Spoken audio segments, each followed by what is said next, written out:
श्रीराम नमस्कार. आज दिनांक 22 ऑक्टोबर 2023. श्रीमद भगवद्गीता व मनुष्य जीवन भाग 3.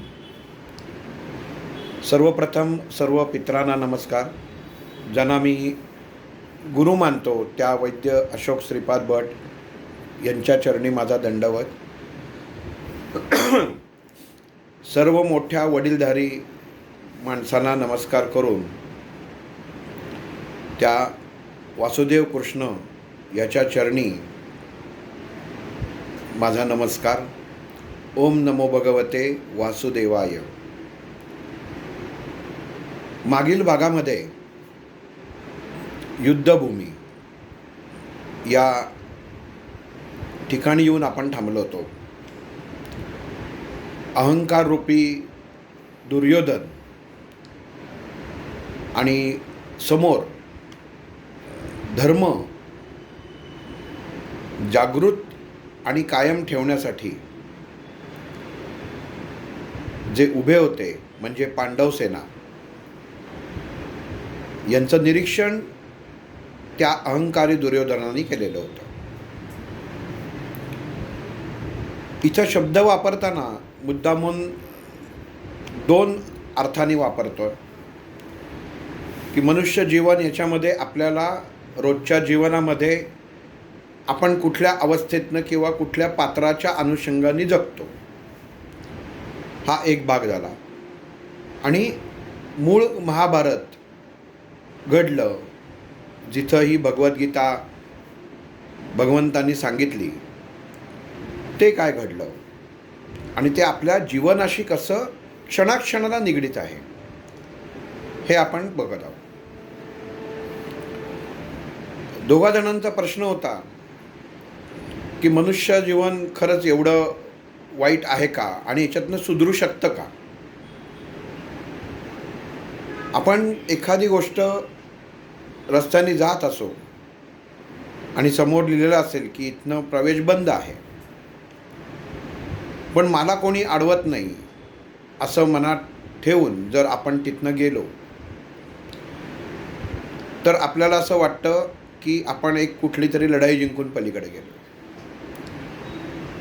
पण एक ना एक दिवस तुम्ही कायद्याच्या कचाट्यात हे सापडताच. हा एक भाग झाला. आणि दुसरा, कायद्याच्या कचाट्यात नाही सापडलात तर तुमचा ॲक्सिडेंट होऊ शकतो, कारण तुम्ही प्रवाहाच्या विरुद्ध दिशेने जात आहात. तिथं तुम्हाला काही बोलता येत नाही.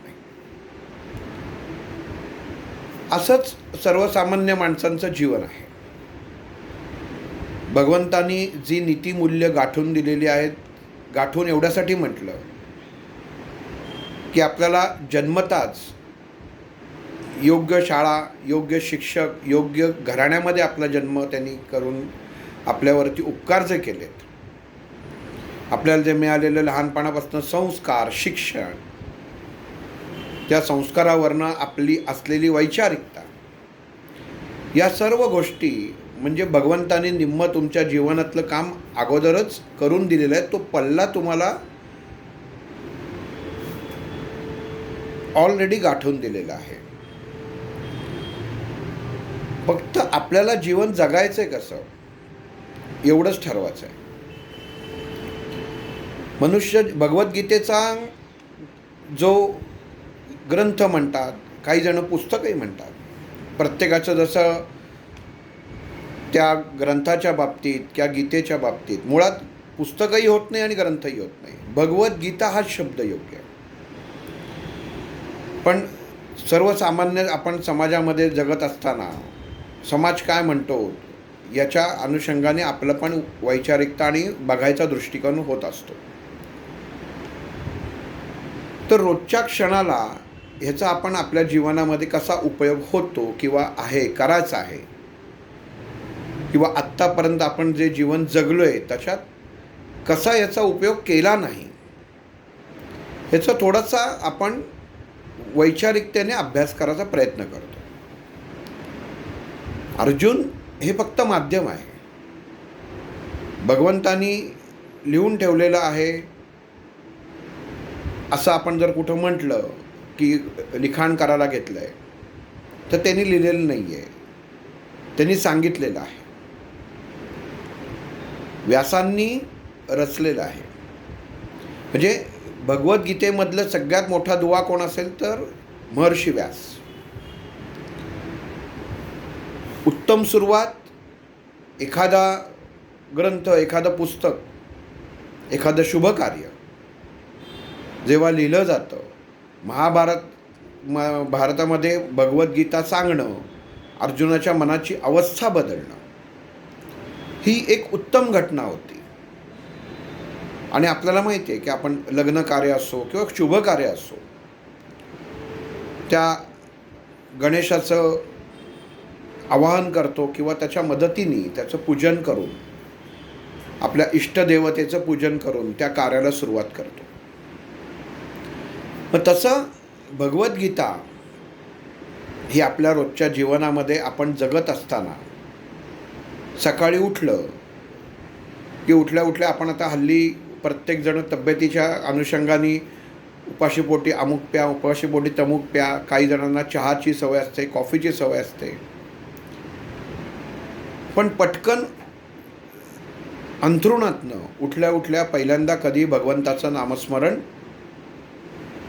80% तरी लोक करत नसतील. मुळामध्ये रोजच्या जीवनामध्ये आपण जो संघर्ष करतो, एखादा म्हणेल मला काहीच संघर्ष नाही, मला कशाची अपेक्षाच नाही, माझं सगळं उत्तम चालू आहे, मुलं मुली लग्न झालेली आहेत, त्यांचं व्यवस्थित आहे, घर सगळं व्यवस्थित आहे, असं चालूनसुद्धा मनुष्याला संघर्ष हा करायलाच लागतो. आणि भगवद्गीतेच्या नुसार मनुष्य हा कधीच स्वतःसाठी जगत नाही. 2 भाग इथं गीतेमध्ये येतात की आपल्यासाठी जगणं आणि दुसऱ्यासाठी जगणं. तर मनुष्य हा 95% दुसऱ्यासाठीच जगत असतो, स्वतःसाठी जगत नाही. एखादा संन्यासी असेल तर त्या संन्यास आश्रमासाठी जगत असतो, म्हणजे स्वतःसाठी जगणं नाही होत. आई वडील कर्तव्यापोटी जगत असतात. सकाळी उठल्यावर आईला चिंता असते की घरातल्यांना जेवण करायचं आहे, स्वयंपाक करायचा आहे, या अनुषंगाने ती कर्म करत असते. घरात म्हणजे खर्च चालवण्यासाठी जो पैसा लागतो ते वडील नोकरी करतात, म्हणजे ते त्यांचं कर्म करतात.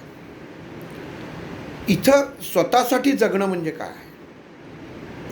मुळामध्ये मी स्वतःसाठी जगतो म्हणजे नक्की काय करायचं आहे? आपण खाणं पिणं, मला पाहिजे तो सिनेमा बघणं, मला पाहिजे त्या ठिकाणी जाणं, म्हणजे स्वतःसाठी जगणं नाही होत. स्वतःसाठी जगणं म्हणजे स्वतःच्या अंतर्मनामध्ये त्या भगवंताला पाहणं, ह्याला स्वतःसाठी जगणं म्हणतात. की कुठंतरी तो क्षण त्या भगवंताशी मी चर्चा करतोय, विचारविनिमय करतोय, त्याच्यासाठी घालवलेला क्षण म्हणजे स्वतःसाठी जगणे.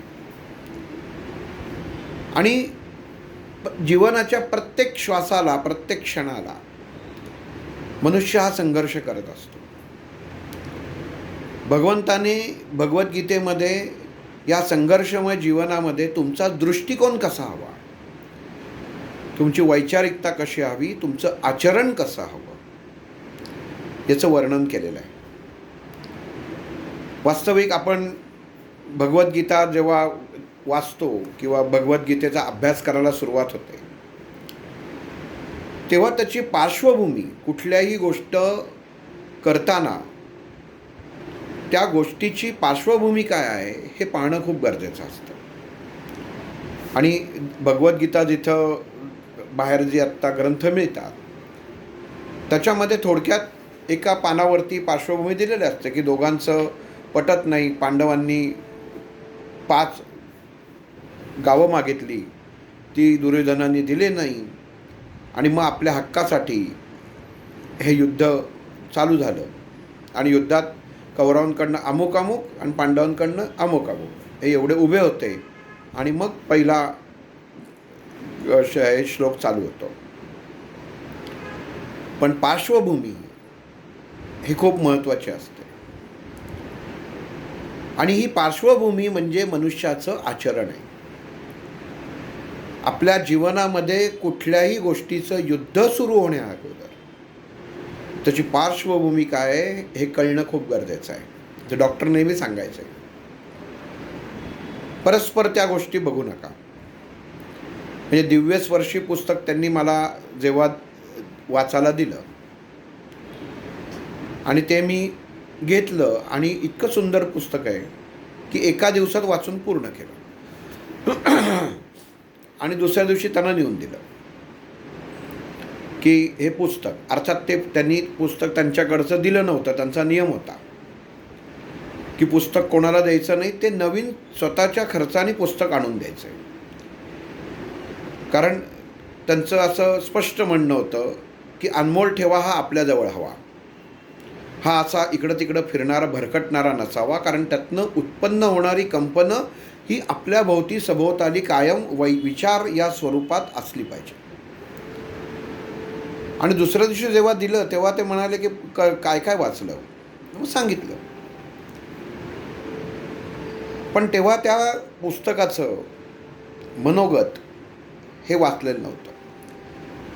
बरेच जण पुस्तक वाचताना सुरुवात करतात, ते यांनी जे पुस्तक ज्यांनी लिहिलं आहे त्याचं मनोगत असतं सुरुवातीला त्या लेखकाचं, ते कधीच वाचत नाही.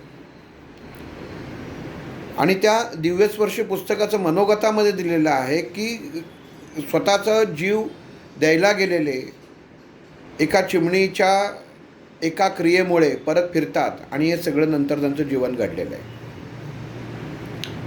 म्हणजे पार्श्वभूमी ही मनुष्याच्या जीवनामध्ये जो संघर्ष तयार असतो किंवा होतो त्याच्यासाठी हे का घडतंय हे पहिल्यांदा कळणं आणि त्याच्यावरती आपण वैचारिक काम करणं गरजेचं असतं. मुलगा परीक्षेला बसतो ही त्याच्यासाठी एक युद्धच असतं. आपण इंटरव्ह्यूला जातो, आपल्यासाठी ते युद्ध असतं. पण या युद्धाच्या आधी जर आपण त्या इंटरव्ह्यूची तयारी केली नाही किंवा अभ्यासाची तयारी केली नाही तर आपण त्या गोष्टीमध्ये पुढं जाऊ शकत नाही, त्याच्यात यशस्वी होऊ शकत नाही, त्याच्यात पास होऊ शकत नाही. मग तसं एखादा विषय जर आपल्याला अभ्यासायचा असेल तर त्याची पार्श्वभूमी आपल्याला कळणं हे खूप गरजेचं आहे. आणि भगवद्गीता ही फक्त भगवंतांनी सांगितलेली वचनं आहेत असं आणि ते त्याप्रमाणे मनुष्याने अनुकरण करावं, आचरण असावं एवढंच त्याच्यात भाग हा येतो. पण आपल्याशी कुठं निगडीत आहे, माझ्या विचाराशी कुठं निगडीत आहे हे कळणं गरजेचं आहे. आणि मग इथं आपल्याला भगवद्गीतेचा उपयोग होतो.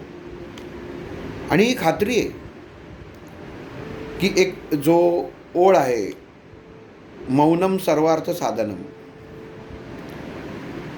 तर हा जो योग आहे हा भगवद्गीता जेव्हा पूर्ण होते तेव्हा प्रत्येकाच्या मनुष्यामध्ये आपोआप तयार होतो किंवा प्रगट होतो. आपण जो दिवसभरामध्ये बोलतो, म्हणजे बोलणं म्हणजे फक्त मुखाने बोलणं असं नाही आहे. तुम्ही एखाद्या गोष्टीचा किती विचार करता हे तुमच्या मनामध्ये तुम्ही बोलत असता.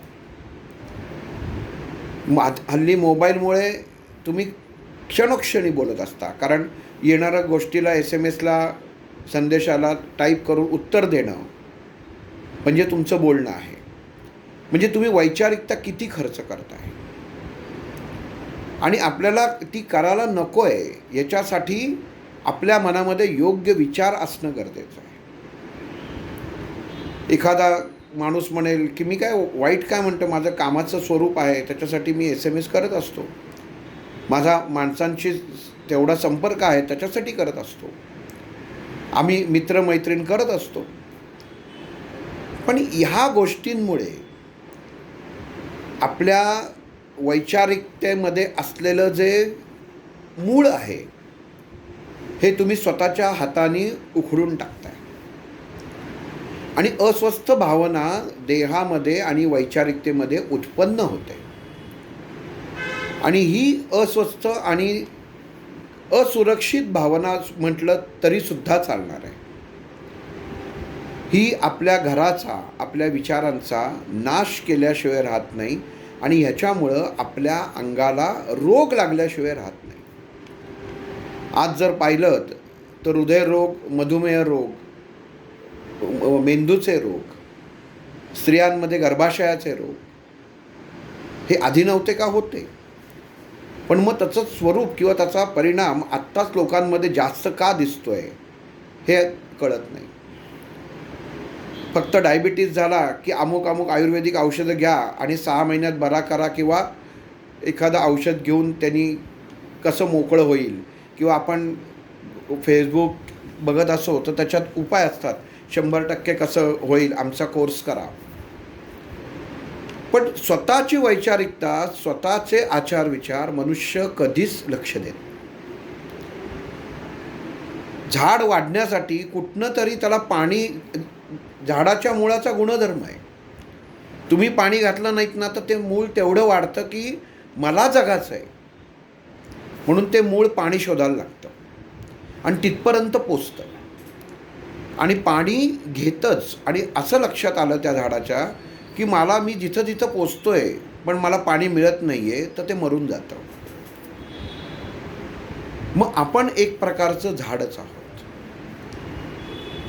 योग्य विचार जर आपल्यापर्यंत पोचले नाही किंवा कृत्रिम विचार आपल्यापर्यंत पोचले तर आपला ऱ्हास झाल्याशिवाय राहणार नाही.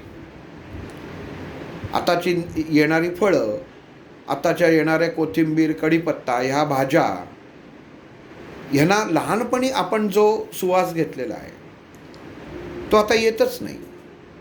मग आत्ताच्या पिढीला मुळात कोथिंबीरीचा वास कसा असतो हेच माहीत नसतं. झाडं काय आहेत किंवा झाडांची फळाची चव कशी असते, मधुरता कशाला म्हणतात हेच माहीत नाही.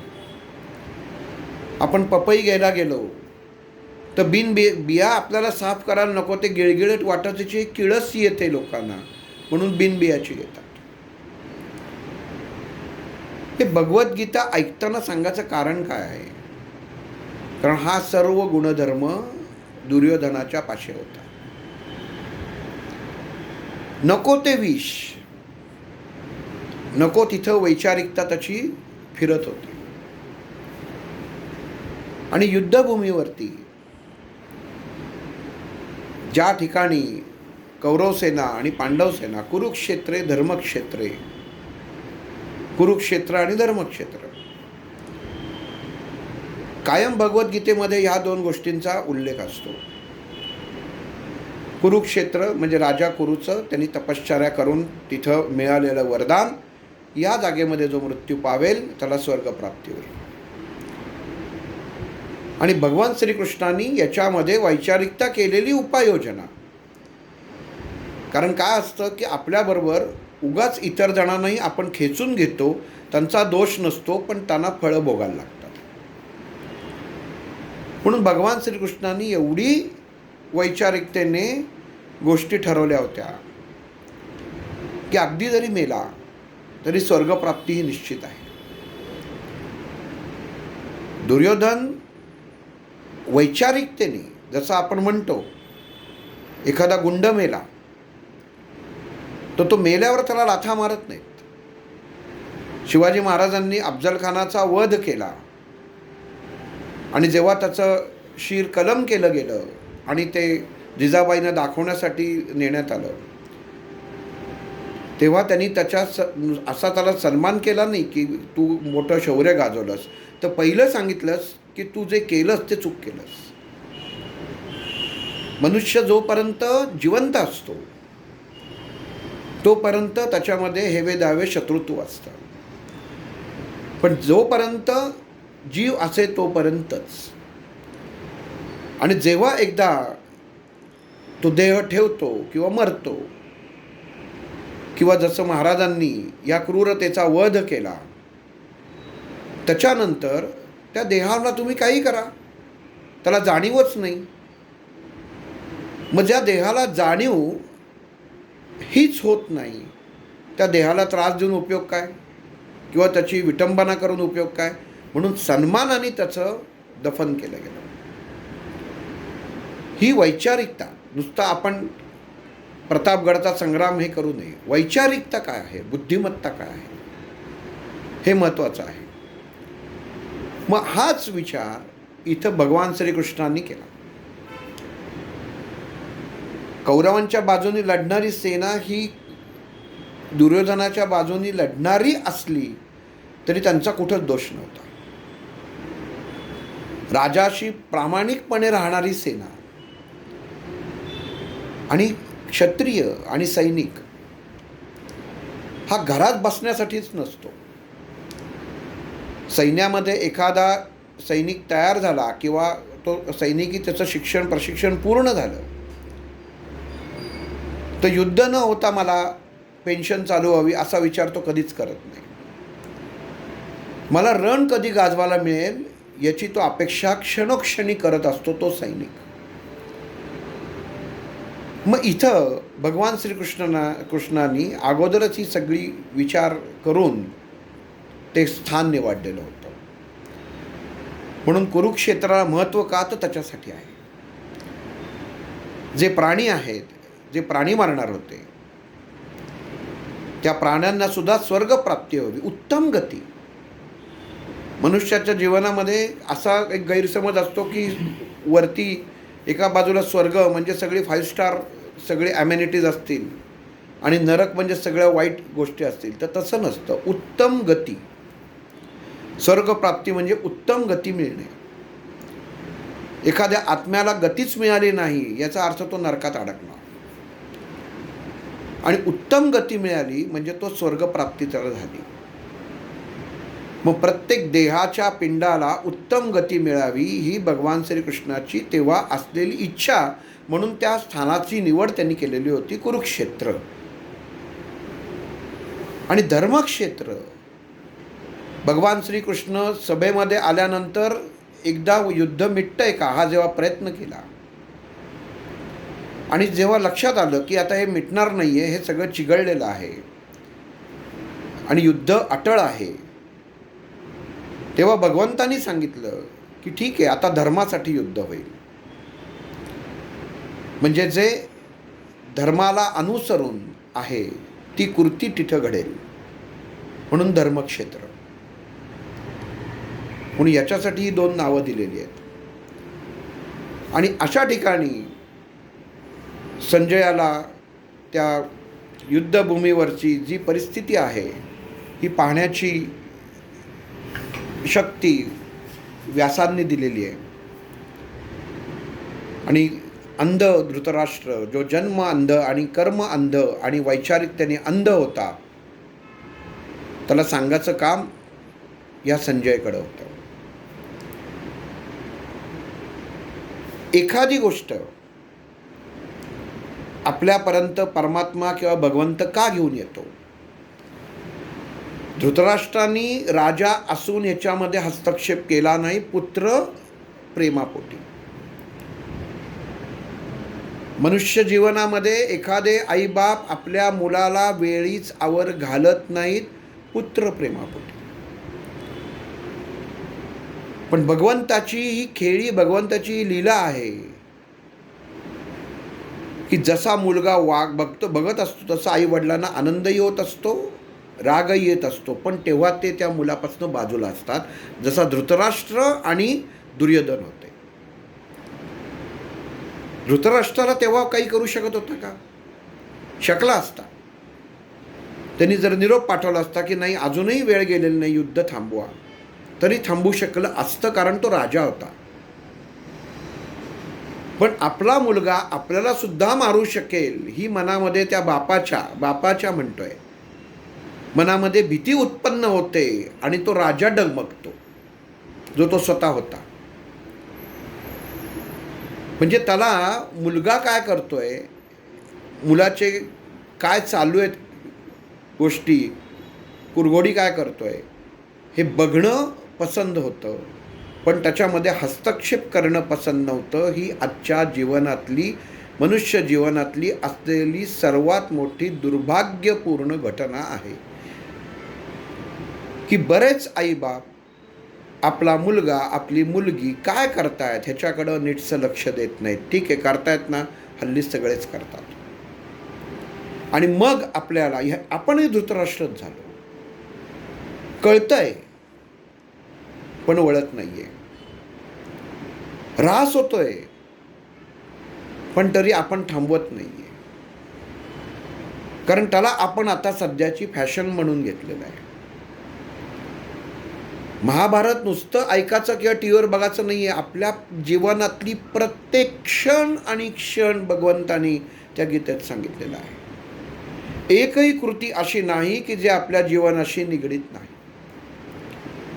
आणि मग त्या बापाला डोळे बंद करून तो ऱ्हास बघायला लागतो. आणि एखादा माणूस सांगतो, जरा बघा बरं का, तुमचा मुलगा असं असं वागतोय, त्याला मी तिथं सिगरेट दारू पिताना बघितलं, नको त्या मुलांबरोबर बघितलं, तुमच्या मुलीला अमुक अमुक त्या मुलाबरोबर बघितलं, त्यांनी याच्यामध्ये तिचं वागणं नीट नाही, जरा लक्ष ठेवा. हे सर्व संजय भगवंतांनी आपल्या आयुष्यामध्ये पेरलेले आहेत. हे आपलं नशीब आहे. पण आपण त्याच्याकडं दुर्लक्ष करतो. हे आपलं दुर्दैव आहे. म्हणून फक्त धृतराष्ट्राला नावं ठेवून उपयोग नाही आहे, कारण आपण तिथंच त्याच अनुषंगाने चाललो आहोत. मग ह्या अनुषंगाने धृतराष्ट्र जेव्हा त्या संजयाला सांगतो, आता सांग की माझे पांडुपुत्र, पांडूची जी मुलं आहेत त्यांच्यात आणि याच्यामध्ये काय संभाषण चालू आहे. इथं येऊन आपण मागच्या वेळी थांबलो होतो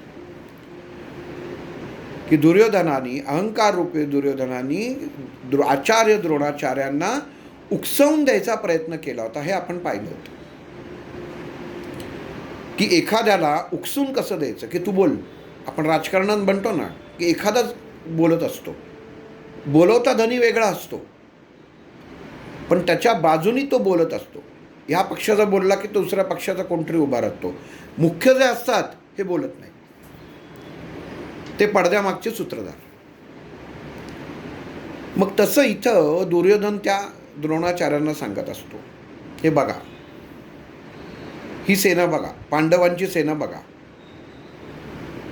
आणि अशा याने तो दुर्योधन आपल्याच गुरूंचं मानसिक अवस्था काय आहे हे पाहायचा प्रयत्न करत असतो. आपल्या गुरूंची मानसिक अवस्था काय. पण त्याच्या हे लक्ष देत नाही की गुरु हा शेवटी गुरुच असतो. त्यांनीच तुला शस्त्र चालवायला शिकवलेलं आहे, त्यांचा अनुभव बघावा मग बोलावं. पण एवढंही भान त्या दुर्योधनाला त्या क्षणी राहत नाही. आणि तो त्या द्रोणाचार्यांना सगळे पांडव दाखवतो. आणि मग नंतर अहंकारी माणसाला असतं, काही काळजी करू नका, तिकडं काय आपलं बघा, आपल्यात पण बघा. हे बघा, पितामह भीष्म, अजेय भीष्म, साक्षात परशुरामाने सुद्धा त्यांनावर मात केलेली नव्हती. युद्ध थांबलं होतं. परशुरामाचं आणि भीष्मांचं जेव्हा युद्ध झालं तेव्हा हे युद्ध थांबलं गेलं आणि परशुरामांनी भीष्माचार्यांना वर दिला होता. म्हणजे इतका प्रचंड प्रमाणामध्ये मोठा योद्धा हे पितामह भीष्म होते. भगवद्गीतेमध्ये त्यांचा उच्चार भीष्माचार्य केला नाही, पितामह भीष्म असाच सगळीकडं युद्धभूमीमध्ये महाभारतामध्ये त्यांचा उल्लेख केलेला आहे. त्याचं कारण असं की वडीलधारी मनुष्य असून सुद्धा वैचारिकता कशी भरकटते हे सर्वसामान्यांना कळणं गरजेचं आहे. आपण एखाद्याची स्तुती करताना म्हणतो ना, हे आदरणीय स्वामीजी अमुक अमुक अमुक करतो, की एखादी मोठी व्यक्ती असतं, एखाद्या उद्योगपतीचा सत्कार असतो तेव्हा त्याचा जातो की उद्योग जगतातले बादशाह, उद्योग जगतातलं हे त्यांनी अमुक दानधर्म केला, तमुक दानधर्म केला, असे हे. आणि मग शेवटी नाव. म्हणजे अगोदरच्या सर्व गोष्टींवरनं त्यांना जी सगळी जी बिरुदं वापरली जातात त्याच्यावरनं कळतं की ते व्यक्तिमत्व काय. तसं भीष्माचार्य हे भीष्म हे नाव उच्चारताना महाभारतामध्ये श्रीकृष्णाने पितामह भीष्माचार्य, पितामह भीष्म, घरामध्ये वडीलधारक मनुष्य असून सुद्धा प्रत्येक म्हणजे ही एक भगवंतानी न कळत त्या परिवाराला म्हणजे कौरव परिवाराला करून दिलेली जाणीव होती, क्षणोक्षणी जाणीव होती. तुम्ही जर महाभारताचा अभ्यास केला तेव्हा श्रीकृष्णाने कधीच भीष्माचार्य म्हटलं नाही. पितामह आप कहिए, पितामह आप बोलिए. आपण हिंदीत बघतो सिरियल पण म्हणतो आपण पितामह बोला.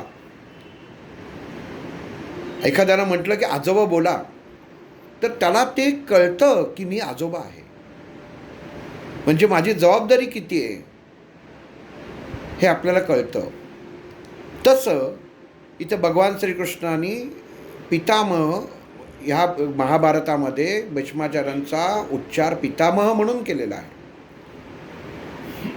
मनुष्याला जर जाणीव असेल, आपलं खानदान आपल्यावरती अवलंबून असेल आणि घरातला कर्ता पुरुष जर वागणं चुकत असेल तर त्या कुळाचा नाश झाल्याशिवाय राहत नाही. हे क्षणोक्षणी भगवंतानी त्यांचं नाम उच्चारून प्रत्येकाच्या मुखात न त्यांना, कारण घरातले जर वडील म्हणले की अहो आजोबा, अहो अण्णा, अहो काका, तर ते लहान मूल त्या आजोबांना अण्णा काकाच म्हणतं. तसं इथं दुर्योधन किंवा सर्व कौरव, सर्व पांडव युद्धभूमीवर पितामह, भेटायला गेल्यावर पितामह.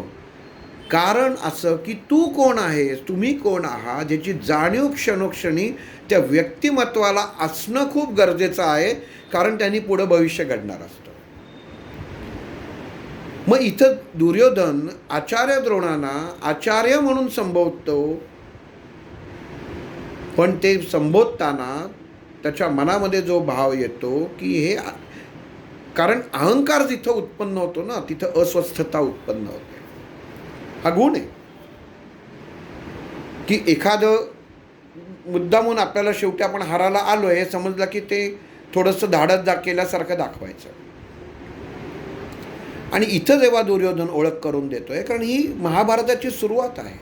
धृतराष्ट्राने संजयाला विचारलेला प्रश्न आणि संजयानं त्याला दिलेलं उत्तर, म्हणजे हे आत्ता हा दुर्योधन काय सांगतोय हे त्याचं उत्तर आहे की अमुक अमुक हे सगळे पांडव सेना ही तुम्ही पाहिलीत का, तुमचा ज्याला तुम्ही उत्तम प्रकारे धनुर्विद्या शिकवली तो तुमचा शिष्य दृष्टद्युम्न हाच त्या समोरच्या सेनेचा सेनापती आहे बघा.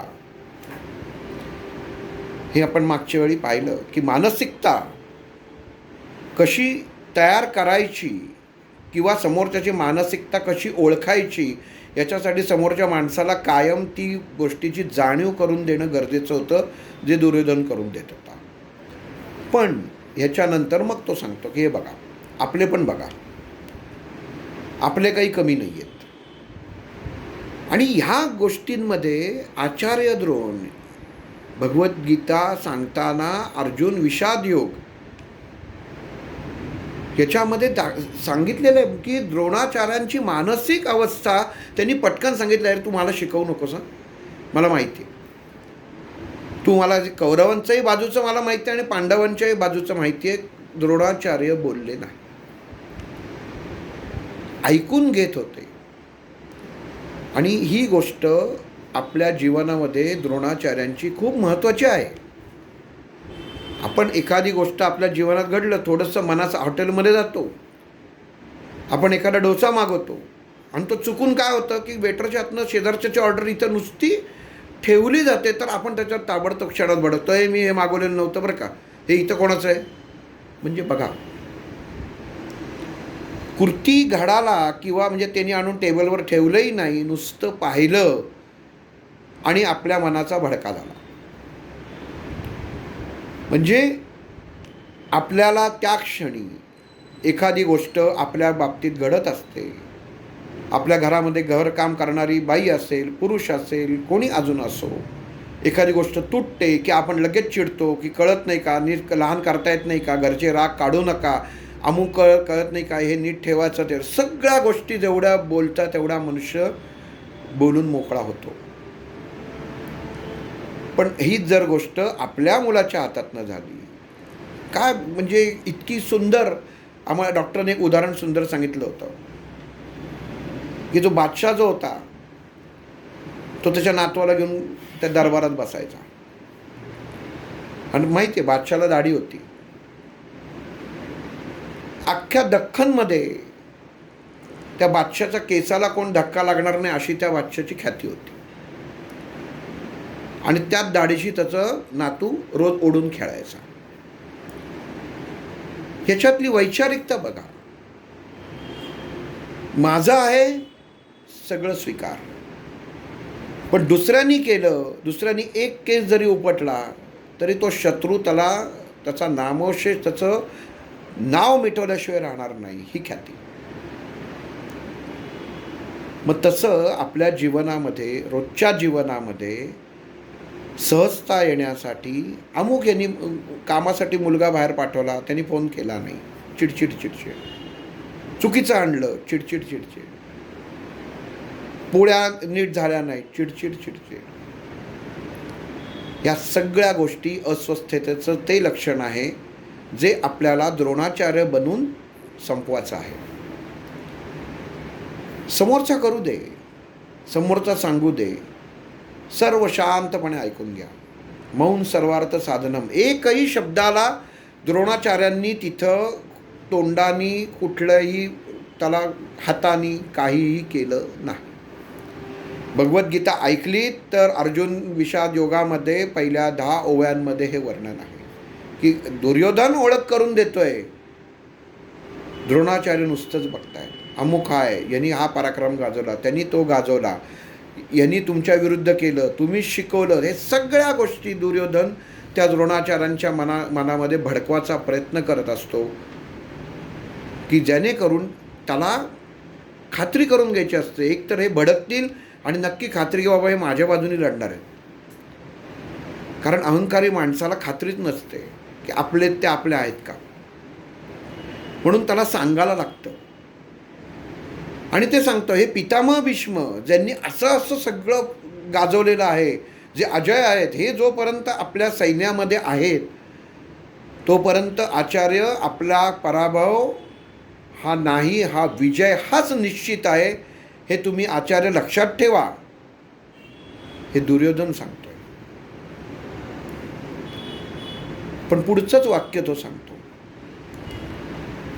हे भीष्माचार्य, हे आचार्य हे भीष्माचार्य, हे पितामह जोपर्यंत आहेत तोपर्यंत आपल्या सेनेला काहीही अडचण नाही. त्यांच्या एकट्यामध्ये तेवढी ताकद आहे की काहीही त्यांच्या समोर परिस्थिती उत्पन्न झाली तरी ते एकटा त्याचं सामना करू शकतात, त्याला फेस करू शकतात आणि त्यातनं मार्ग काढू शकतात.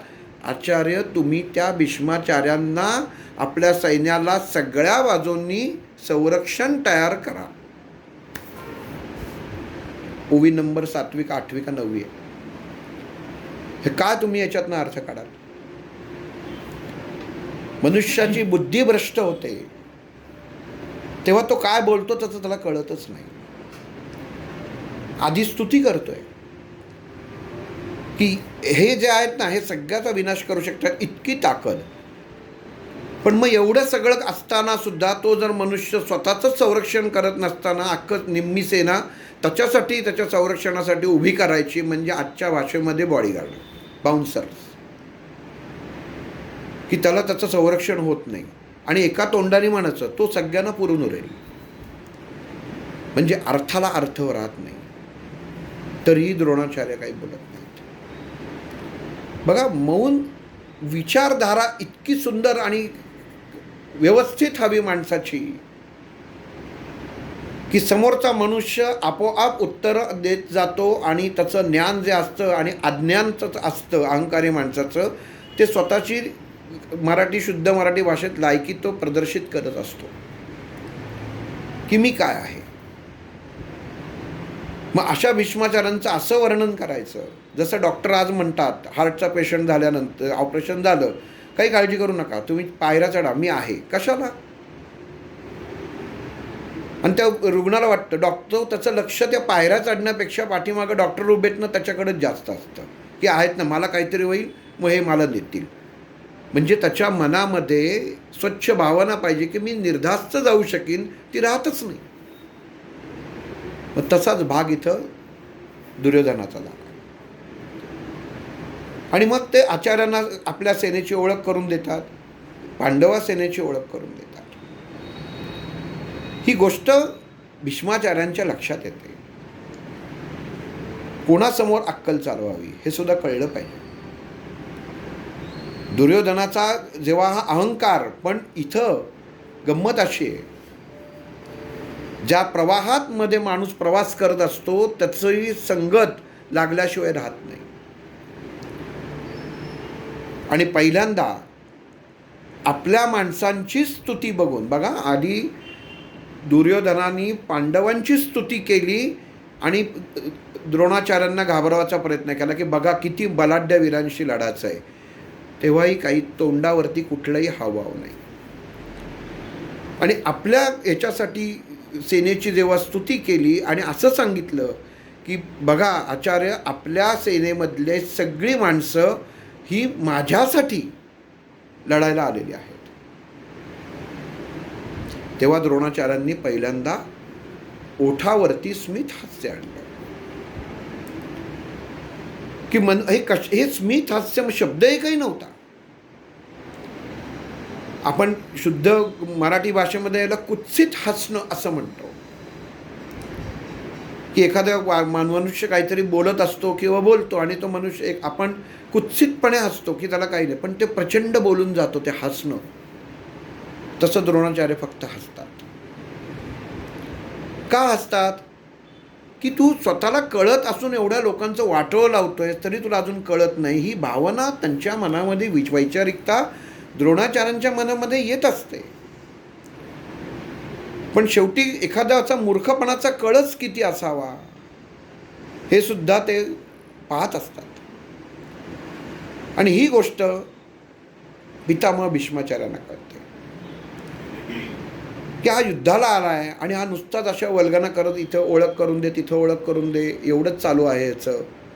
ज्या कारणासाठी आपण आलो आहे, ज्या गोष्टी घडल्या आहेत त्या आपण जसं बघितलं तर समोरच्याला पण संधी दिली पाहिजे ना. युद्धाचे काही नियम आखलेले होते की गेले फटाफट फटाफट लढले आणि आले, असं नाही. एका योद्ध्याबरोबर एकच युद्ध. रथात उभा असलेला, रथामधनं युद्ध करणारा महारथी हा रथामध्ये असणाऱ्या महारथ्याशीच युद्ध करेल. आणि जर तो महारथी रथातनं उतरला तर याचा अर्थ तो युद्धामधनं आत्ता तात्पुरता बाजूला, म्हणजे तात्पुरती विश्रांती. इतके सरळ अर्थ आणि सगळे नियम पाळून घेतलेले होते की सगळे कसे काय काय करायचं आहे ते. आणि ह्या सगळ्या गोष्टी जर अगोदर माहिती करून दिलेल्या होत्या, कोणाशी लढायचं आहे, जसं क्रिकेटमध्ये समोरचा संघ कुठला आहे हे अगोदर सांगितलं जातं की हे 11 खेळाडू आहेत. मग तसं इथं सेना काय आहे हे अगोदर माहितीच होतं, तरी माझा वैचारिकता, भडकाऊ वृत्ती असते, ती वृत्ती दुर्योधन जागवत होता. त्याला त्याचा दोष नव्हता, कारण संस्कार तसा नीट झालेला नव्हता. पण इथं पहिल्यांदा पितामह भीष्म बोलले.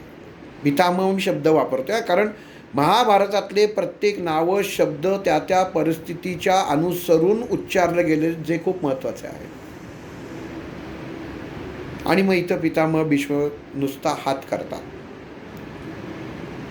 आणि हात केल्यानंतर त्या दुर्योधनाला कळतं की आपल्याला थांबायला सांगितलेलं आहे.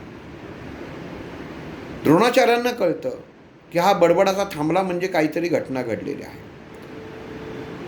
पण गंमत अशी असते, युद्धभूमी म्हणजे आपण एखाद्या सभेला जातो किंवा एखादं प्रदर्शन बघायला जातो तेव्हा ग्राउंड बघतो, पण प्रत्येकाची उपस्थिती, कोण आलंय कोण नाही आलं, सध्याच्या काळात मोबाईलवरनं कळतं. मी त्या कोपऱ्यात उभा आहे, मी त्या कोपऱ्यात बसलो आहे, मी त्या कोपऱ्यात बसली आहे, इथं उभी आहे, तुमचं आवरून झालं की या स्टॉलमध्ये या, त्या स्टॉलमध्ये या, ही ग्राउंडमध्ये मी इथं ऐकायला बसले, काय जे काय असेल ते. पण त्यावेळी तसं नव्हतं. प्रत्येकाची ओळख ही देणं गरजेचंच होतं. प्रत्येकाची ओळख काय, मी कोण आहे, मी बोलणारा कोण आहे. तसं आपण म्हणतो की आता प्रधानमंत्री बोलायला उभे राहतील, नुसतं आधी नाव घेतलं जातं का, तर नाही. लोकांना नाव घेतलं तरी कळणार आहे, पण अगोदर सांगितलं जातं आता प्रधानमंत्री नरेंद्रजी मोदी आता बोलायला उभे राहतील, म्हणजे पद काय हे सांगितलं जातं. पण तेव्हा काय होतं, तेव्हा ओळख कशी सांगितली जायची, तेव्हाची वीरता कशी दर्शवली जायची, ही शंख वाजवून दर्शवली जायची. भीष्माचार्यांनी दुर्योधनाला हात केला, बास, आता इंट्रोडक्शन शिकार झालं, आता युद्धाला सुरुवात करायला पाहिजे. ते काय करतायत ते बघ ना, मी माझंच बघितलं, तुझं तू सांगून झालं सगळं. आणि मग इकडं धृतराष्ट्र संजयला विचारतो की अर्जुन काय करतो, पांडव काय करतायत. आणि मग संजय सांगतो की अर्जुनाने आपला सारथी श्रीकृष्ण, असं जेव्हा तो सांगायला सुरुवात करतो की अर्जुनाने आपला सारथी श्रीकृष्ण याला सांगितलं की हे आपल्या युद्धभूमीच्या मधोमध जी जागा आहे तिथं हे मधुसूदना, हे अच्युता, अच्युत शब्द वापरलेला आहे, तिथं जाऊन रथ उभा कर. अर्जुनाने भगवंताला भगवद्गीतेमध्ये ज्या नावाने पहिलं संबोधलं आहे ते म्हणजे अच्युत, योग्यता. एखादी व्यक्ती किती उत्तम, किती योग्यता आहे. आपण एखाद्याला म्हणतो हे समर्थ आहेत, समर्थ म्हटल्यानंतर सांगायला लागत नाही हे अमुक अमुक आहेत, तमुक तमुक आहेत. नुसतं समर्थ म्हटलं की कळतं. तसं अर्जुनाने सांगितलं, हे अच्युता मधुसूदना, रथ मधोभागी जाऊन उभा कर, दोन्ही सैन्यांच्या मधोभागी. आणि हे सांगितल्याबरोबर इथं धृतराष्ट्राच्या काळजाचा ठोका चुकतो. कारण काय असतं की हे विधिलिखित आहे, ज्या बाजूला भगवंत आहे त्या बाजूला विजय निश्चित. पण तरी माणसाला आशा असते, सर्वसामान्य माणसांमध्ये वैचारिकता अशीच असते. दुष्टता इतकी करावी समोरच्याची की असं वाटतं त्या माणसाला की माझाच विजय होणार. माहिती असतं की आपण चुकीचं वागतोय, आपली कृती चुकीची आहे, पण तरी तो वागत असतो. त्याला माहिती असतं की आपल्याला परमेश्वरापासून घाबरायला पाहिजे, परमेश्वर बघतोय. कर्माचा सिद्धांत आहे की जसं करतोय तसंच ते कर्म भोगायला लागतं, तरी मनुष्य तसा वागत असतो. आणि त्या क्षणी तो पहिल्यांदा घाबरतो. ती अवस्था इथं धृतराष्ट्राच्या हृदयामध्ये कंपनाद्वारे उत्पन्न होते. आपण म्हणतो एखाद्या परिस्थितीत हृदय धडधडायला लागलं, काय अवस्था होते ती इथं धृतराष्ट्राची झाली. आणि मग त्याच्या मनुष्याच्या मनामध्ये अधीरता निर्माण होते की आता काय बोला. आणि तो सांगतो संजयला, काय सांगतोय ते बघ जरा, पटकन सांग काय सांगतोय ते. आणि मग अर्जुन श्रीकृष्णाला म्हणतो की जो रथ आहे मधोभागी उभा कर.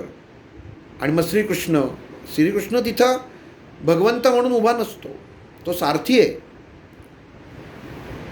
जिथं सांगणार, जो राजा सांगणार, सारथीचं काम ते असतं की राजा जिथं सांगणार तिथं तो रथ घेऊन जायचा.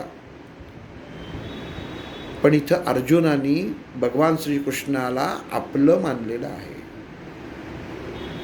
तूची गुरुबंधू पिता, तूची इष्ट देवता. हे अच्युता मधुसूदना, तू जिथं मधोभागी मी सांगितलंय, पण तू जिथं नेऊन उभा करणार आहेस ती जागाच योग्य असेल, हेच मनुष्याच्या सर्वसामान्य जीवनामध्ये आहे. फक्त परमेश्वराला सांगायचं की माझा जीवनरथ योग्य ठिकाणी जाऊन उभा कर, की जिथनं मला चांगल्या आणि वाईट या दोन्ही गोष्टी नीट निहाळता येतील, बघता येतील. आपण सांगायचं नाही या ठिकाणी जाऊन उभा कर, आपण नुसतं सांगायचं की हे भगवंता योग्य ठिकाणी तू उभा कर. भगवंताला माहिती असतं की ह्याला कुठं उभं केला की ह्या दोन्ही गोष्टी तो निहाळू शकेल. आणि श्रीकृष्ण बरोबर दोन्ही सैन्यांच्या मधोभागी, मध्यभागी नाही, मधोभागी येऊन रथ उभा करतो. आणि मग अर्जुन आपल्या सर्व समोरच्या सैन्याला, म्हणजे कौरवांच्या सैन्याला, विरुद्ध पक्षाला बघायला सुरुवात करतो. आणि त्याच्या लक्षात येतं की अरे हे जे समोरचे सगळे जे आहेत हे आपलेच आहेत, आपल्याच नगरीतले आहेत. मी ज्यांच्यासाठी, ज्या गोष्टीसाठी युद्ध करतोय ते तर ती माझी स्वतःची आहे. आम्हाला 5 गावं पाहिजेत, हे दिलं नाही म्हणून हे युद्ध केलं जात आहे. यात ह्या माणसांचा काय दोष? हे जे समोर जे मोठमोठे योद्धे आहेत यांच्याकडनं मला जीवनामध्ये काही ना काहीतरी मिळालेलं आहे,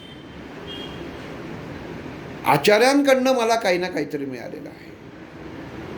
ज्यांनी मला धनुर्विद्या शिकवली, आज तेच माझ्यासमोर शत्रू म्हणून उभे आहेत. ह्याच्यासारखं दुर्दैव ते काय? ज्यांच्या अंगा खांद्यावरती मी खेळून वाढलो, ते पितामह भीष्म आज समोर उभे आहेत. त्यांच्या विरुद्ध आज मी उभा आहे. कशासाठी? तर 5 गावांसाठी, त्या संपत्तीसाठी उभा आहे. आणि इथं पहिल्यांदा अर्जुनाच्या मनामध्ये विषण्णता उत्पन्न होते, दुःख उत्पन्न होतं, उदास होतं. अवस्था डोळ्यासमोर आणणं गरजेचं आहे. दोन्ही बाजूला कौरव पांडव थांबलेले आहेत आणि अर्जुन श्रीकृष्णाच्या रथातनं या दोन्ही गोष्टींच्या रथाच्या मधोभागी उभा आहे. आणि समोर आपण बघत असतो की आपलीच माणसं उभी आहेत. मनुष्याच्या जीवनामध्ये प्रत्येक क्षणी ही घटना अर्जुनासारखी आपण त्या कुरुक्षेत्रावरती क्षणोक्षणी असतो की असं घटना आपल्याच गोष्टींशी आपण संघर्ष करत असतो. इथं अर्जुनाच्या मनामध्ये विषण्णता उत्पन्न झाली, इथं आपल्या मनामध्ये विषण्णता उत्पन्नच होत नाही. हे दुर्दैव आहे. म्हणून गीता ती जर झाली असती तर भगवद्गीता वाचायची किंवा ऐकायची गरजच नव्हती, कारण ती आपण जगतो. जेव्हा एखादी गोष्ट आपण जगतो ना, तेव्हा ती गोष्ट शिकायची गरजच नसते, कारण ती तुम्ही मुळातच स्वीकृत आहात, स्वीकारलेली आहात, म्हणून तुमचं आचरण तसं आहे. पण तसं आपलं होत नाही. म्हणून हा अर्जुनाची गरज आहे. बघ बाबा, समोर बघ. श्रीकृष्णाने प्रत्येक मनुष्याला मृत्यूपर्यंतची केलेले प्रयोजन आहे. सगळ्या मॅचेस संपतील, सगळे एपिसोड संपतील, पण ही गोष्ट, हे एपिसोड कधी न संपणार आहेत. क्षणोक्षणी अर्जुनाने समोर माणसं बघितली, हे आपले आहेत. ही भावना आपल्या मनामध्ये कधी उत्पन्न होणार की ज्याच्याशी मी लढतोय, ज्याच्याशी हेवेदावी करतोय, हे सगळे माझे आहेत. पण भगवंतानी इथं सांगितलेलं आहे. भगवंतांनी लगेच सांगितलं नाही, गीता सांगायला लगेच सुरुवात केली नाही. चल हो का, चल तयार हो, आता मी लगेच गीता सांगतो. नाही. विचार, युद्धभूमीवरती चाललेली ही गोष्ट आहे. ज्या ठिकाणी विचार करायला सुद्धा वेळ नसतो, अशा ठिकाणी एक क्षण म्हणजे विचाराचा मोठा भाग आहे, मोठा स्पॅन आहे. आणि त्याच्या मनामध्ये, कारण काय असतं, एखाद्या गोष्टीचं दुःख झालं ना, तर ते पूर्ण ते ओकून त्या माणसाची मोकळं होईपर्यंत मनुष्याने वाट पाहावी. तो जर अर्धा दुःखी असताना जर तुम्ही थांबवलत ना, तर त्याचं जे निम्म दुःख असतं तर त्याच्या वैचारिकतेमध्ये दबून बसलं जातं आणि मग तो पूर्ण ओकत नाही. आणि जे दबलं जातं ते ह्या ना त्या कारणाने परत बाहेर येत राहतं. म्हणून तिथं श्रीकृष्णांनी लगेच सांगितलं नाही, आधी काय याची वैचारिकता बघू दे, कुठल्या भाषेत कुठल्या अनुषंगाने याला मला सांगायला लागणार आहे हे सुद्धा श्रीकृष्ण तेव्हा विचार करत असेल. समजावायला लागेल की नाही, एवढा एक्सपिरियन्स, एवढा अनुभव अर्जुनाला होता, एवढी युद्ध जिंकलेली होती, पाशुपात अस्त्र शंकराकडनं जिंकलेलं होतं, म्हणजे काय सोपी गोष्ट नव्हती. इंद्राशी युद्ध केलेला व्यक्ती होता, हजारो मारलेत. असं व्यक्तिमत्व क्षणात ढासळतं जो क्षत्रिय आहे. क्षत्रियाचं कार्यच आहे युद्ध, त्याचं कर्म आहे युद्ध. असं वैचारिकता, असं व्यक्तिमत्व असलेली व्यक्ती ढासळतेच कशी. पण श्रीकृष्णाने तिथं थोडंसं मौन केलं की आधी बघू ते हा काय याच्या डोक्यात काय काय चाललंय इथं काढू द्यायला. आणि मग ते समोर सगळं पाहिलं त्यांनी, अर्जुनानी ह्या सर्व गोष्टी, आणि मन विषण्ण झालं, उदास झालं. अर्जुन विषाद योग म्हणजे काय, विषाद म्हणजे विषण्णता उत्पन्न होणे, दुःख उत्पन्न होणे. कारण दुःखच उत्पन्न झालं नाही तर पुढं गीता कुठली होणार. आणि मग त्याच्या लक्षात आलं, अरे हे माझेच आहेत, हे सैनिक माझे आहेत, हे माझ्या हातनं मरतील. बघा शब्द काय अर्जुनाचा, हे जे सैनिक आहेत हे माझे गुरु आहेत, ज्यांच्याबरोबर लढलो हे माझ्या हातनं मरतील. भगवंताच्या लक्षात आलं, अहंभाव उत्पन्न व्हायला लागला अरे बाबा ह्याच्या मनामध्ये. आणि तिथं श्रीकृष्णाने मध्यस्थी केली, हे पार्था उच्चारला शब्द. आता इथं अर्जुन शब्द उच्चारला नाही आहे, इथं पार्थ शब्द उच्चारलेला आहे. पार्थिव, पार्थ उत्तम देहधारी. हे पार्था मुळात कळलं पाहिजे ना, जर ज्याला हाक मारले त्याला जर सन्मानाने हाक मारली ना, त्याला पहिल्यांदा ती ओळख असते की मी हा आहे, ही त्याची स्व ओळख ही भगवान श्रीकृष्णाने अर्जुनाला कळून दिली. हे पार्था, मला माहीत नव्हतं की तू स्वतःच देव आहेस. अहंकार एखाद्याचा श्रीकृष्णाने अर्जुनाचा कसा तिथं शब्दामध्ये पहिला ठेचला. वल्गना केलीस ना, हे माझे सगळे नगरातली लोक आहेत जी लढायला आली आहेत, त्यांना मी कसा मारू, गुरुंना कसा मारू, पितामहांना कसा मारू. म्हणजे तुला खात्री आहे, कॉन्फिडन्स, युद्धाच्या अगोदरच कॉन्फिडन्स, मी कसा मारू. म्हणजे हे तुझ्या हातनं मारणार हे तू आत्ता न कळत सांगतोयस, म्हणजे तू परमेश्वरच झाला असणार आहे.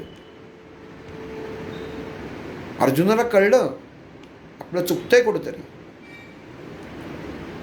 मनुष्य वैचारिकता जेव्हा त्याची बिघडते तेव्हा तो काय बोलतो किंवा काय कृती करतो हे त्याच्या लक्षात येत नाही किंवा त्याच्या लक्षात राहत नाही. सध्या काळात सुद्धा असंच होतं. आपल्या जीवनामध्ये काही गोष्टी अशा घडतात की आपण त्याचं रिॲक्शन काय देतो, आपण काय करतोय मनुष्याच्या लक्षात येत नाही. मनुष्य करून मोकळा होतो.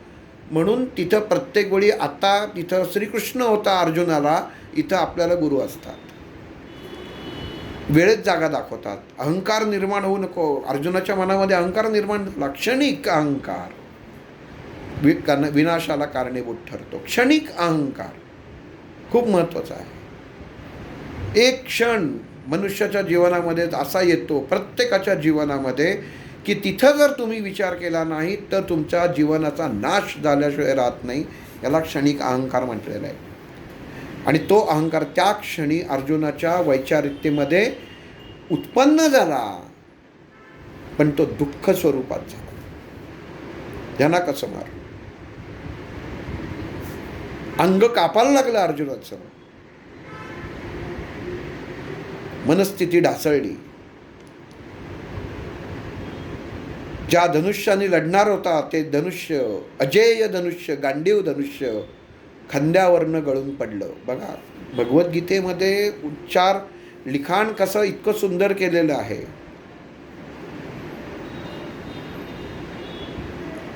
गळोनी गेला हात गांडीवाचा. हातात गांडीव होतं ते गळून पडलं, आणि गळून पडलेलं परत उभं राहत नाही. शब्द नीट, इतकं सुंदर भगवद्गीता आहे, उच्चार इतकं भगवंतांनी व्यवस्थित केलेलं आहे, व्यासांनी छान लिहिलेलं आहे, रचलेलं आहे. गळून पडलं हातातनं, आणि गळून पडलेली वस्तू, फळ गळलं की परत चिकटतं का झाडाला? नाही चिकटत. गळून गेलो, अमुक अमुक जीवनामध्ये घटना घडली आणि गळून गेलं सगळं, हातपाय गळून गेले. ती ताकद परामध्ये परत तयार होत नाही. आणि इथं त्याच्यात वर्णन केलं की अर्जुनाच्या खांद्यावरनं, खांदा ही आपल्या मनुष्य देहामधली असलेली सर्वात मजबूत भाग जो आहे तो खांदा आहे. ओझं कुठं घेतो? खांद्यावर घेतो. म्हणजे ओझं आपण म्हणतो की याच्या शिक्षणाचं ओझं मी घेतलंय, उचललंय, पण कुठं? याचं जबाबदारी मी खांद्यावर घेतली आहे. आपण म्हणतो का मी डोक्यावर घेतली आहे, मी पाठीवर घेतली आहे?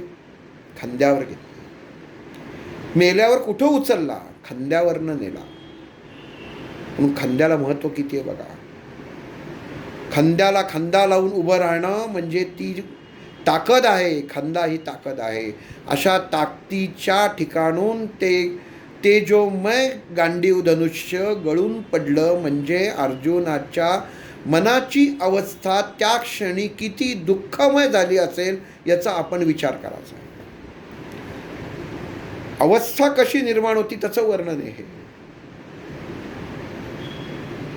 श्रीकृष्ण बाजूला उभा होता. भगवान परमेश्वर जवळ असताना, बरोबर असताना ही मानसिक अवस्था अर्जुनाची झाली. ते आपण लक्षात घेतलं पाहिजे की साक्षात परमात्मा त्यांच्याबरोबर होता, ओळखलेलं होतं. आणि अर्जुनांनी ओळख दाखवलेली होती की आपल्याबरोबरचा हा साधासुद्धा आपण अगोदर गळ्यात गळे घालून फिरणारा आपल्या बायकोचा भाऊ नाही आहे. हा गुरुबंधू सांगून मोकळा झाला होता, पाय धरून मोकळा झाला होता की तू आता गुरु आहेस, हा माझ्या बरोबर आहे, तरी गळून पडला. एवढा पराक्रमी. ही अवस्था आहे ही प्रत्येक मनुष्याची. आपण जेव्हा आपल्याला अर्जुनाच्या जागी उभं करतो तेव्हा कळलं पाहिजे की तो जर एवढा पराक्रम करून, सांगायचं कारण काय अर्जुनाने एवढे पराक्रम केल्याचे, एवढ्या डिग्र्या मिळवलेल्या, एवढी बक्षिसं मिळवलेली, सांगायची कारणं काय आहेत? व्यक्तिमत्व किती उच्च होतं, आणि उच्च व्यक्तिमत्व कुठल्या गोष्टींनी क्षणात ढासळू शकतं. अर्जुनाला झालेलं दुःख हे मनामध्ये एक क्षणात निर्माण झालेल्या अहंकाराने झालेलं होतं. हे असल्या गोष्टी मी नाही करत. आपण किती लिहिलंय म्हणतो, मी ह्याच्यापेक्षा चांगलं करतो, हे असल्या नाही करत. अहंकार. मी असलं रस्त्यावरचं खात नाही, मला ते चांगलं लागतं. हे क्षणोक्षणी छोट्या छोट्या गोष्टी असतात की मनुष्याला अहंकारामध्ये सामील करून घेतात. आणि इथं अर्जुनाची अवस्था झाली आहे. धनुष्य गळून पडलं, शरीर हतबल झालं, घाम शरीराला फुटला, आणि इकडं धृतराष्ट्राला हास्य फुटलं. वा, अर्जुनासारखा योद्धा ज्याच्याबरोबर भगवान श्रीकृष्ण आहे, म्हणजे याचा विजय नक्की होणार हे धृतराष्ट्राला माहिती होतं. पण आता कळलं हा हा बुलसेट निघाला. किती आनंद. म्हणजे धृतराष्ट्राची मानसिक अवस्था बघा त्या क्षणी. माझा मुलगा चुकीचा वागतोय, त्यांनी चुकीचा करतोय हे विसरून गेला. पण जो योग्य वागत होता त्याची शारीरिक मानसता अवस्था अशी झाली. जेव्हा संजय सांगतो तेव्हा धृतराष्ट्राला मनामधनं एक क्षणिक आनंद झाला आणि ते हास्य त्याच्या ओठांवरती उमटलं. किती वाईट घटना आहे बघा. कर्माचा भोग जसं म्हणतो ना आपण की एक एक छोट्या छोट्या गोष्टींमधनं असतो.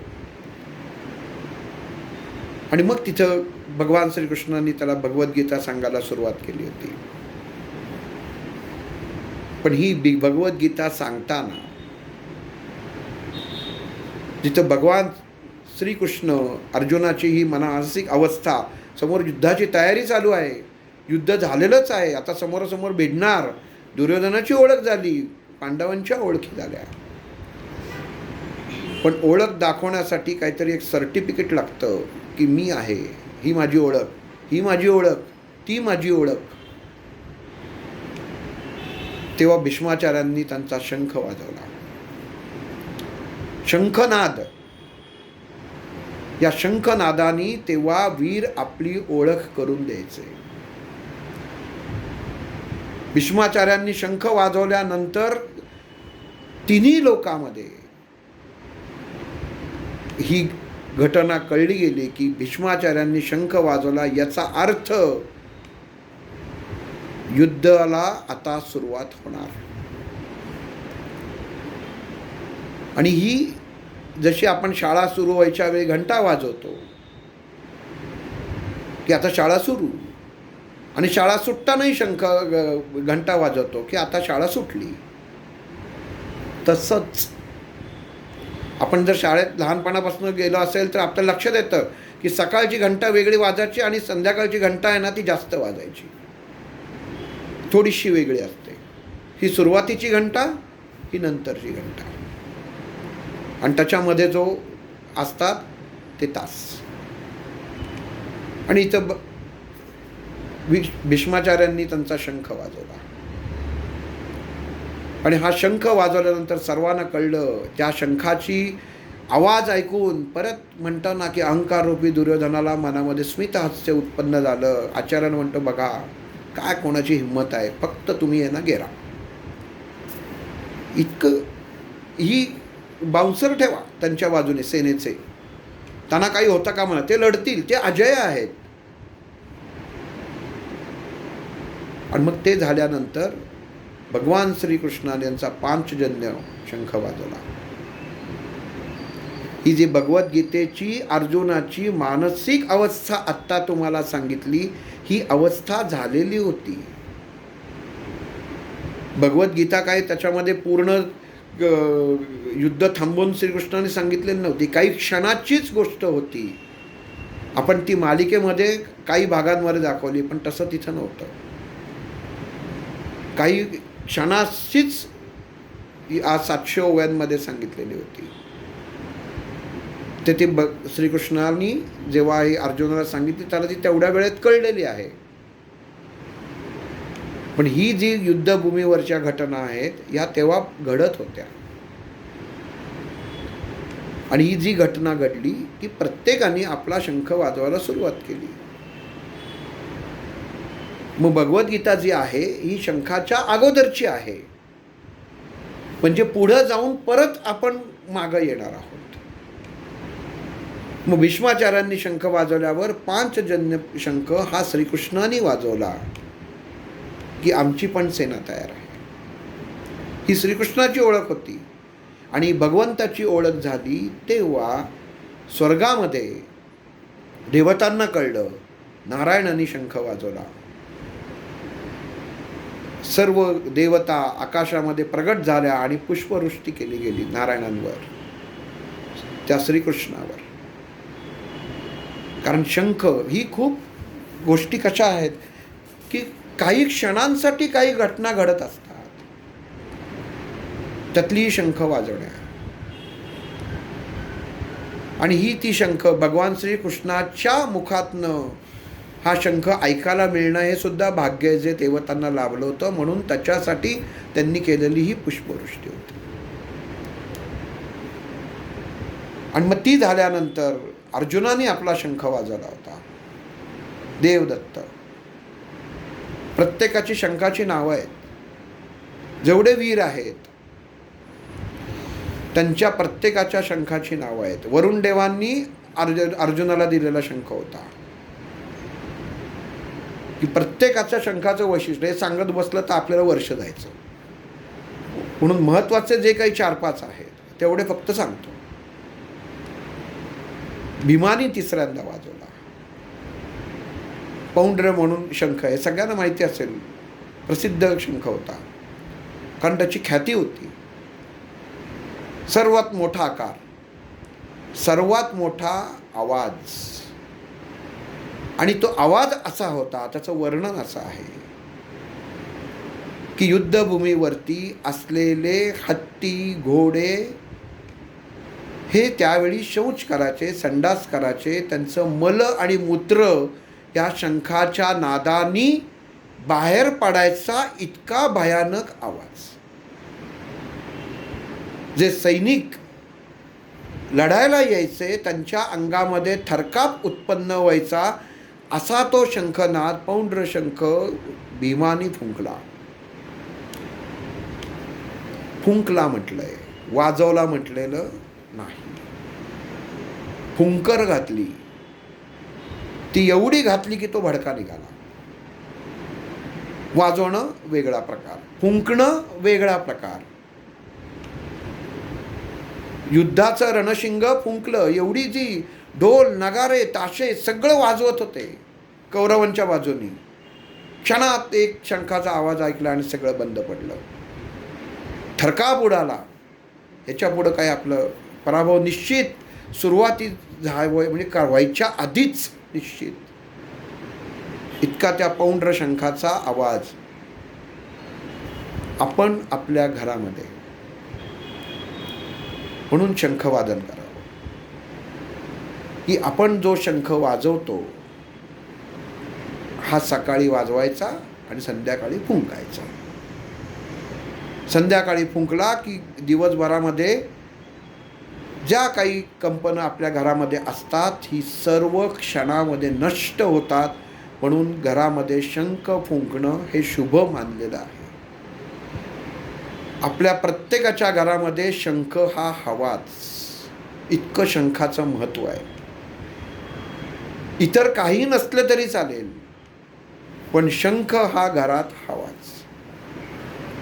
आपण एखाद्याच्या नावाने करतो, तो शंखनादच करतो ना, शंखच करतो. नावाने शंख केला त्याच्या म्हणजे बोंबलतोच, त्याला शब्द पण वेगळा आहे. कशाला माझ्या नावाने शंख करतो म्हणजे कशाने ओरडतो. शब्द बघा कसे वापरलेत आपल्या भाषेमध्ये.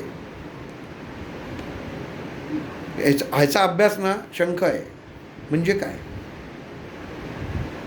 या सर्व गोष्टींचा आपल्याला आपल्या रोजच्या जीवनामध्ये अभ्यास करणं गरजेचं आहे. आणि तो भीमाचा पौंड्र शंख हा त्यांनी फुंकला.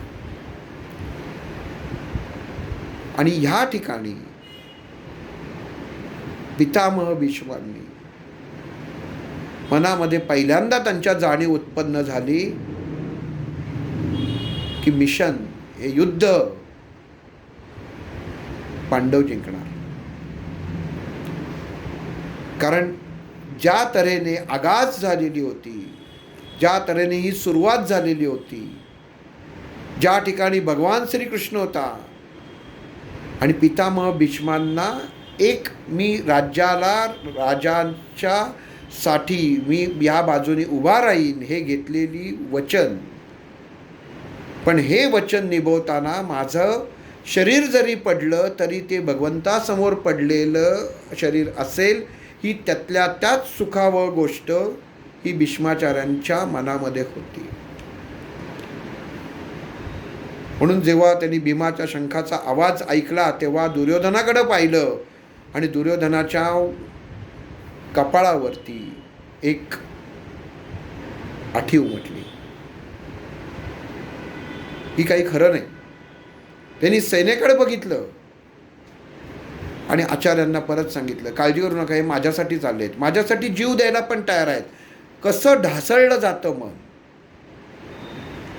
वैचारिकता कशी ढासळू शकते एका ध्वनीमुळे. ध्वनीचं महत्त्व काय मनुष्य जीवनामध्ये, का करतो ध्वनीनादाला जीवनामध्ये महत्त्व का आहे. का घंटा वादन होतं, का झांजा वादन होतं, का मृदुंग वादन होतं. या सर्व गोष्टी, प्रत्येक देवतेच्या हातामध्ये शस्त्राबरोबर एक वाद्य का दिलेलं आहे हे मनुष्याने अभ्यासलं पाहिजे. की वाद्य हे किती मनुष्याच्या जीवनाशी निगडीत आहे. हे भीमाने जेव्हा शंख फुंकला तेव्हा ते लक्षात आलं. आज इथं थांबतो, बराच वेळ झाला आहे. पुढील भागात परत भेटू. श्रीराम.